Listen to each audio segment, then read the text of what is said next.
दोस्तों, आप LIC adviser हैं या आपको अपना कोई भी बच्चे के लिए प्लानिंग करना है या अपने लिए प्लानिंग करना है, तो एलआईसी ने आपके लिए एक नया प्लान फ्री लॉन्च कर दिया है जिसका नाम है बीमा रत्न। बीमा रत्न प्लान नंबर 764 एक बहुत ही बेहतरीन और यूनिक प्लान है जहां पर आपको मिलता है पर 60 रुपीज पर 1000 की guarantee.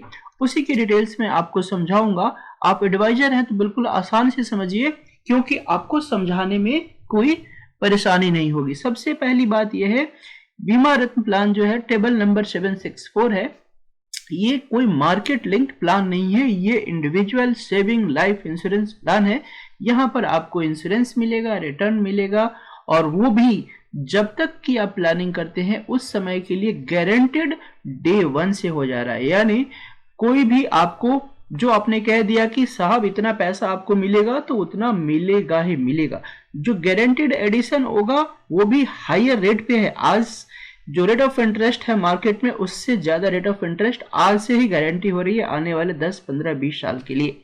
Survival benefit from selected years, यानी जितने समय तक के लिए आपने सेलेक्ट किया है वहां तक आपको सर्वाइवल बेनिफिट मिलेगा। Age at entry 30 days completed, मतलब आप बच्चे के लिए प्लान कर सकते हैं। अगर बच्चे की एज 30 डेज हो गया है तो आप उस बच्चे को ये प्लान दे सकते हैं। और इसमें जो रिस्क कवरेज होगा, जितना आपका सम एश्योर्ड होगा उसका 125% of basic sum assured risk coverage होगा।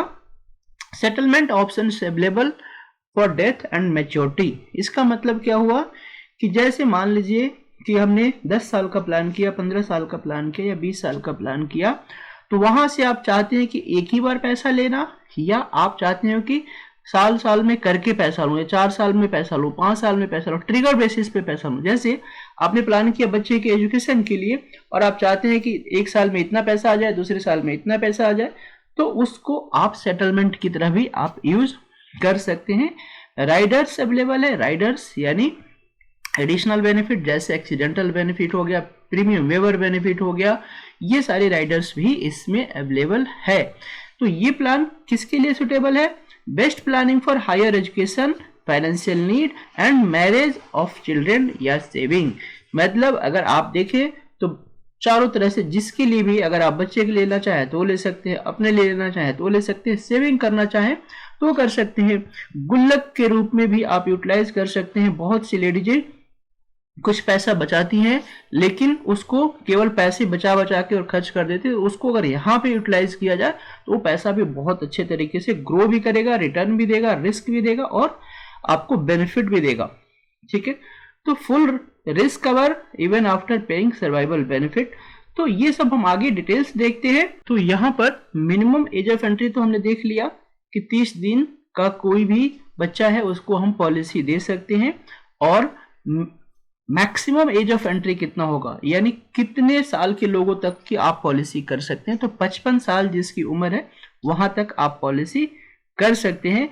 जिसमें पॉलिसी टर्म आपको लिखा है 15 साल, 20 साल और 25 साल, 3 टर्म दिए हुए हैं। अगर मान लीजिए कि आपको 25 साल का किसी को प्लान देना है तो उसके लिए आपको क्या करना होगा, 45 सेलेक्ट करना होगा। रीजन क्यों? कि maximum age of maturity 70 years है, तो 70 ईयर्स माइनस आप करेंगे 45 तो 25 होगा। तो इसी तरह से अगर आप किसी की एज 50 साल है तो आप 20 साल तक की पॉलिसी दे सकते हैं, 55 साल है तो 15 साल तक की पॉलिसी दे सकते हैं। यानी मैक्सिमम मैच्योरिटी एज उसके बाद माइनस कर दीजिए और जो आपका एज आता है उसके अकॉर्डिंग आप प्रीमियम को डिसाइड कर सकते हैं, उनकी आप टर्म चूज कर सकते हैं। ठीक है, अब रहेगी बात कि पॉलिसी टर्म, जैसे आपने 2-3 तरह के हो गया, 15 साल, 20 साल और 25 साल।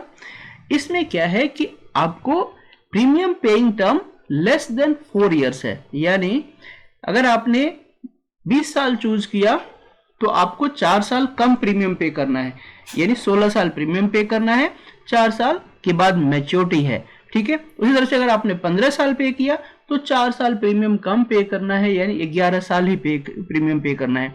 अगर 25 साल चूज किया तो केवल 21 साल प्रीमियम चूज करना है।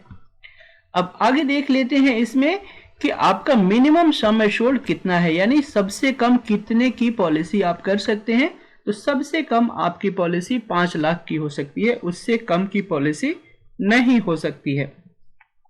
मैक्सिमम की कोई लिमिट नहीं है, आप कितना भी कीजिए, जितना उनकी रिक्वायरमेंट है, क्लाइंट की रिक्वायरमेंट है या आपकी रिक्वायरमेंट है, उतना आप पॉलिसी लीजिए। सम एश्योर्ड इन मल्टीपल बेसिक सम एश्योर्ड, आप जैसे 5 लाख से ऊपर आप लेना चाहते हैं तो 5,25,000 ऐड कर सकते हैं, 5,50,000 ऐड कर सकते हैं। लेकिन अगर कोई कहे कि 5,10,000 का लेना है तो नहीं होगा, 5 लाख से ऊपर 25,000 का मल्टीप्लाई होगा, तो 25 आप ऐड करके चल सकते हैं। मोड आपको कौन कौन से मोड में प्रीमियम पे कर सकते हैं, तो मोड आपको अलाउड है, आप ईयरली भी पे कर सकते हैं, हाफ ईयरली भी पे कर सकते हैं, मंथली भी पे कर सकते हैं, ईसीएस भी आप पे कर सकते हैं, यानी एसआईपी की तरह आप इस प्लान को चला दीजिए, कोई भी दिक्कत नहीं है। पॉलिसी 30 डेज ग्रेस पीरियड में आप प्रीमियम पे कर सकते हैं, 30 डेज पहले 30 डेज बाद ये आप प्रीमियम पे कर सकते हैं, लेकिन मंथली में केवल 15 डेज का होता है ग्रेस पीरियड। तो ये आपको ध्यान में रखना है कि 15 दिन के अंदर प्रीमियम पे हो जाए, नहीं तो लेट पेमेंट लग जाता है। गारंटी एडिशंस जो हम बात कर रहे हैं कि यहाँ इस पॉलिसी में गारंटी एडिशन है, यानी 6% की गारंटी, और वो भी कंपाउंडिंग के साथ चलता रहेगा, तो एक अच्छा सा रिटर्न्स आपको जनरेट करके देगा। इसमें है कुछ एलिजिबिलिटी कंडीशन है, जिसे अगर देखें ईयरली मोड पे 2% टेबुलर प्रीमियम पे आपको डिस्काउंट मिलता है, और ये आपका रिबेट है। अगर हाफ ईयरली मोड लेते हैं तो 1% का डिस्काउंट मिलता है। तो अगर ईयरली मोड करते हैं तो थोड़ा सा प्रीमियम आपको सस्ता पड़ता है, हाफ ईयरली करते हैं थोड़ा सा और महंगा होता है, क्वार्टरली और उस पे करते हैं तो रिबेट नहीं होता, तो इसलिए उसमें एक पूरा का पूरा प्रीमियम होता है। तो अगर आप ईयरली चूज करें तो बेटर होता है आपको इस चीजों को समझने के लिए और प्रीमियम बचाने के लिए। इसमें एक और बेनिफिट दिया है कि जितना बड़ा आप सम एश्योर्ड लेते हैं उसमें आपको प्रीमियम पे रिबेट मिलते जाता है। जैसे 10 लाख रुपए तक की आप पॉलिसी लेते हैं तो उसमें कोई रिबेट नहीं है, लेकिन 10 लाख से ऊपर 15 लाख तक का आप प्रीमियम लेते हैं तो उसमें 0.7% का आपको रिबेट मिलता है। उसी तरह से अगर 15 से 20 लाख लेते हैं तो 1% का रिबेट मिलता है, 20 लाख से ऊपर 1.25 का रिबेट इस पॉलिसी पर मिलता है। यानी हायर सम एश्योर्ड लेंगे तो आपको रिटर्न्स रिबेट आपके प्रीमियम में ज्यादा मिलेगा, प्रीमियम सस्ता होगा। कोई अनफॉर्चुनेट डेथ हो जाता है तो जितना आपने प्रीमियम पे किया है माइनस टैक्स प्लस आपका जितना उसमें बोनस बन चुका है, जो गारंटी एडिशन बन चुका है, वो दोनों मिला के क्लाइंट को उसी समय पे कर दी जाती है। अगर आपने राइडर लिया हुआ है, एक्सीडेंटल बेनिफिट लिया है, तो डबल आपका जो अमाउंट है, अगर 5 लाख की पॉलिसी लिया है और 5 लाख एक्सीडेंटल हुआ है, एक्सीडेंटल पॉलिसी लिया है और एक्सीडेंटल डेथ हो चुकी है, तो 5 लाख प्लस 5 लाख और प्लस जितना उस पे बोनस बना है हर साल का, वो सारा मिलाकर पूरा का पूरा पैसा पे कर दिया जाता है और ये उसी समय क्लाइंट को मिल जाता है। अब आप देख लेते हैं कि इस पॉलिसी पे मैच्योरिटी कैसे मिलता है। तो जैसे मान लीजिए कि आपने 15 साल के लिए प्लान चूज किया या 15 साल का प्लान चूज करते हैं, तो उसके 2 साल पहले यानी 13वें साल पे आपको 25% ऑफ अमाउंट मिल जाएगा, फिर 14वें साल पे 25% मिलेगा और 15वें साल पे 50% अमाउंट मिलेगा। उसी तरह से अगर आपने 20 साल चूज किया है तो 18, 19 और 20, अगर 25 चूज किया है तो 23, 24 और 25, इस तरह से आपका सर्वाइवल बेनिफिट आएगा और आप उसका यूटिलाइज कर सकते हैं। सरेंडर वैल्यू अवेलेबल है। अगर आप पॉलिसी लिया है और पॉलिसी को किसी भी कारणवश सरेंडर करना पड़े, हालांकि ये सुझाव नहीं दिया जाता क्योंकि पॉलिसी या घर बनाते समय पहले ही तोड़ने का मन में नहीं सोचना चाहिए, फिर भी अगर आपको सरेंडर करना है, उसको बंद करना है, तो 1 साल के बाद पॉलिसी सरेंडर कर सकते हैं। पहले ये 3 साल के थे, अब ये 1 साल हो गए हैं। लोन भी अवेलेबल है आपको, 1 साल के बाद आप अपने पॉलिसी पर लोन ले सकते हैं। रिवाइवल पॉलिसी, मान लीजिए किसी कारणवश 2-3 साल पेमेंट नहीं हुआ तो मैक्सिमम 5 साल के अंदर आप इस पॉलिसी को फिर से स्टार्ट करा सकते हैं। नॉमिनेशन या असाइनमेंट अलाउड है। मान लीजिए आज कोई और नॉमिनी है, कल आप नॉमिनी चेंज करना चाहें तो नॉमिनी चेंज कर सकते हैं। पॉलिसी लिया है और आपको फ्री लुक करना है, यानी आपको इमीडिएट पैसा वापस लेना है, नहीं करना है पॉलिसी, तो 30 दिन के अंदर आपको एप्लीकेशन देकर पॉलिसी का फ्री लुक आप कर सकते हैं। सेटलमेंट ऑप्शंस आपके पास अवेलेबल है। जैसे मान लीजिए कि पैसा मैच्योरिटी आने वाला है और आप चाहते हैं कि मुझे ये 15 साल में पैसा आए, तो उसको भी आप सेटलमेंट कर सकते हैं। इसमें 3 ऑप्शन है, 5 साल, 10 साल और 15 साल। तो जितना पैसा होता है उसको डिवाइड कर दिया जाता है और उस पर इंटरेस्ट भी आपको मिलते रहता है। तो इसको सेटलमेंट ऑप्शंस पे आपके पास ये अवेलेबल रहता है, आप इसको यूटिलाइज कर सकते हैं। यहाँ पर प्रीमियम वेवर बेनिफिट यानी बच्चों को हम दे रहे हैं तो गार्जियन पेमेंट पे करते हैं। इनकेस गार्जियन के साथ कोई बात हो जाए तो कौन पे करेगा, तो ये ऑप्शन होता है राइडर, जहां पर पीडब्ल्यूबी राइडर लगा देने से प्रीमियम वेव हो जाता है, आपको पैसा नहीं देना पड़ता और पॉलिसी की सारी बेनिफिट एज इट इज मिलती है। टर्म राइडर, एक्सीडेंटल और एक्सीडेंटल डिसेबिलिटी बेनिफिट आप यहाँ पर ऐड कर सकते हैं और ले सकते हैं। एक एग्जाम्पल के साथ मैं आपको समझाता हूँ। मान लीजिए कि किसी की एज या आपकी एज 18 साल है, तो आपने 20 साल का प्लान चूज किया कि चलो मुझे 20 साल के लिए एक पॉलिसी करनी है, और जब 20 साल की हम पॉलिसी करेंगे तो हमारा नॉर्मली प्रीमियम कितने साल पे करेंगे, 4 साल कम, जो मैंने अभी पीछे आपको समझाया था। तो 4 साल पे कम प्रीमियम पे किया, यानी 16 साल का प्रीमियम पे किया। बेसिक सम एश्योर्ड सबसे कम कितना है, 5 लाख रुपए है, तो हमने यहाँ पर 5 लाख रुपए ले लिया। तो ईयरली प्रीमियम आता है 38,665 रुपए। सेकेंड ईयर से 37,833 आएगा। हाफ ईयरली, क्वार्टरली मोड आप अलग अलग अपने सॉफ्टवेयर से चेक कर सकते हैं।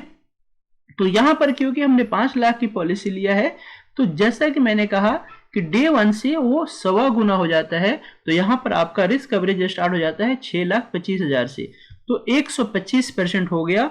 यानी पॉलिसी लेते ही आप 6,25,000 रुपए के लिए सिक्योर हो गए। अगर एक्सीडेंटल लिया है तो वो 12,50,000 रुपए हो जाएगा। इसी तरह से उसके बाद आप देखेंगे सर्वाइवल बेनिफिट क्या होगा, 5 लाख का कितना 25% कब आएगा, जब वो 18 साल, क्योंकि हमने 20 साल के लिया है तो 2 साल पहले, तो 18वें साल पे 1,25,000, फिर 19वें साल पे 1,25,000, क्योंकि 25% आना है। उसके बाद 50% जो इसके बाद हमारा गारंटी एडिशन होता है, तो गारंटी एडिशन यहां पर बन जा रहा है 5,62,500। उसके बाद अगर हम मैच्योरिटी कैलकुलेशन करें तो maturity calculation 50% plus guarantee addition, तो ये हो रहा है आपका 8,12,000 रुपए। और यहां पर 8,12,000 गारंटी एडिशन को ऐड करने के बाद हो जाता है मैच्योरिटी। अब जो हमारा फाइनल मैच्योरिटी होगा, दोनों को देखेंगे तो सर्वाइवल बेनिफिट तो ऑलरेडी हमने ले चुके हैं और हमारा मैच्योरिटी 8,12,000, तो दोनों को जोड़ दिया जाए तो ये अमाउंट होता है 10,62,500। तो ऐसे ये 2.5 लाख पहले मिल चुका है और उसके बाद 8,12,000 मिलेगा, लेकिन दोनों को अमाउंट अगर जोड़ा जाए तो ये 10,62,500 होगा, जो एक मैच्योरिटी के लिए आपका काम करेगा। तो इस तरह से ये प्लान बहुत बेस्ट है, क्योंकि ये प्लान जो पहले हमारे पास प्लान था कोमल जीवन बंद होने के बाद LIC में इस प्लान की बहुत रिक्वायरमेंट थी। लोग मांग रहे थे कि ये ऐसा प्लान कुछ हो जो गारंटीड करके दे रिटर्न्स को आज ही, तो उसके लिए ये बीमा रत्न एक बहुत बेहतरीन प्लान है। आप बच्चों के लिए इस प्लान को दीजिए, आने वाले समय में बहुत ही अच्छा रिटर्न्स मिलने वाला है। इंटरेस्टिंग कमेंट्स दिखाता हूं और मजेदार, आपको भी मजा आएगा। अगर आपके पास क्वेश्चन है आप भी कीजिए, लेकिन जो मजेदार कमेंट्स है उसको आप देखिए। यहाँ पर एक हमारे महेश कुमार जी हैं, वीडियो देखकर लिखते हैं बोगस न्यूज, और उसके बाद कुछ अपना लिखा हुआ है LIC ऑफिस देयर। तो ये अगर आपको बोगस न्यूज लगता है मेरे वीडियोस, तो मैं कहूंगा इस प्लान को लेकर, इस वीडियो को लेकर महेश जी आप LIC ऑफिस में चले जाइए और बोलिए कि साहब ये प्लान गलत है या सही है। अगर LIC ऑफिस कहती है गलत है तो आप इसे ऐसा कमेंट कीजिए। सोमनाथ अग्रवाल जी का कमेंट देखिए, 2 लाख डाल दिया तो 2 लाख लमसम किसी SIP में डाल दिया। इन्होंने थोड़ा सा गलत अटपटे वर्ड लिखे जिनको खुद ही समझ नहीं आया इन्होंने क्या लिखा है, लेकिन फिर भी मुझे जो समझ आया कि 2 लाख रुपए अगर SIP में डाल दिया तो लाइफ जिंदा लाला हो जाएगा। तो भाई साहब सोमनाथ अग्रवाल जी, आपको बहुत बहुत मुबारक हो कि लाइफ जिंदा लाला आपका बन जाए। लेकिन क्या 2 लाख रुपए आप 15-20 साल के लिए डाल सकते हैं? अगर डाला होगा तो अभी तक आपने क्यों नहीं जिंदा लाला बनाया? और दूसरी बात लिखते हैं कि LIC लुटेरी दुल्हन है, तो आपका कितना लूटा, ये थोड़ा हमें लिखकर बताइए। आपकी लुटेरी दुल्हन देखें। इसलिए मैं कहूंगा कि जब तक आपको पूरी जानकारी ना हो या जब तक आप पूरा वीडियो ना देखें, स्किप करके वीडियो देखने से ऐसे ही अधूरी ज्ञान आती है। पूरा वीडियो देखें, लाइव इस वीडियो का कंसेप्ट समझे, फिर कमेंट करें या फिर अपना सवाल रखें। अगर आपके भी कोई सवाल है तो आप लिख भेजिए, मैं पूरी कोशिश करता हूं कि आपके सवालों का आंसर करूं और उसको सही तरीके से आपके पास लेकर आऊं। Thank you.